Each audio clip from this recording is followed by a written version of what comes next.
Liberté et droit à l'autonomie sont proclamés notamment par la Déclaration universelle des droits de l'homme.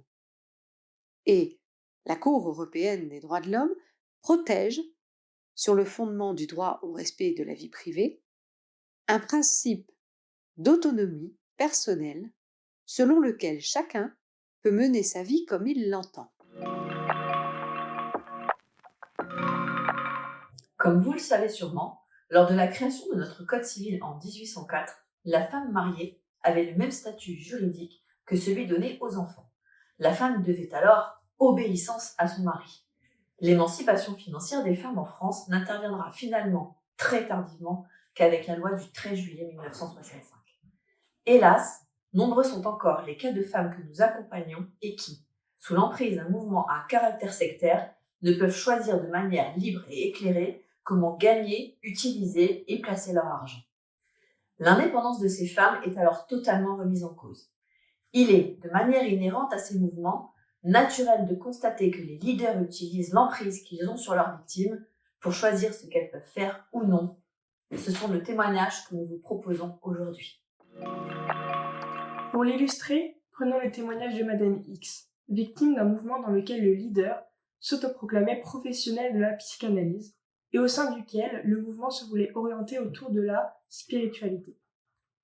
Alors que les difficultés de la vie se sont abattues sur Madame, cette dernière s'est réfugiée vers un groupe qui promettait de guérir l'ensemble de ses malheurs. Dans un premier temps, tout allait pour le mieux. Elle ainsi que sa famille ont constaté de véritables effets bénéfiques pour elle. Mais ensuite sont intervenues les demandes d'argent, d'abord pour elle, puis pour sa famille, qui devait payer justement les difficultés transgénérationnelles que cette dernière lui avait transmises. Son conjoint était également membre du mouvement, et ce dernier gérait la totalité de ses ressources. Elle avait le statut de salariée au sein du membre, pour autant elle n'était pas déclarée. Elle était alors dépendante de ses ressources et ne pouvait vivre sans ce mouvement. Poursuivons avec le témoignage d'une autre femme, elle victime d'un mouvement dans lequel le leader s'autoproclamait magnétiseur.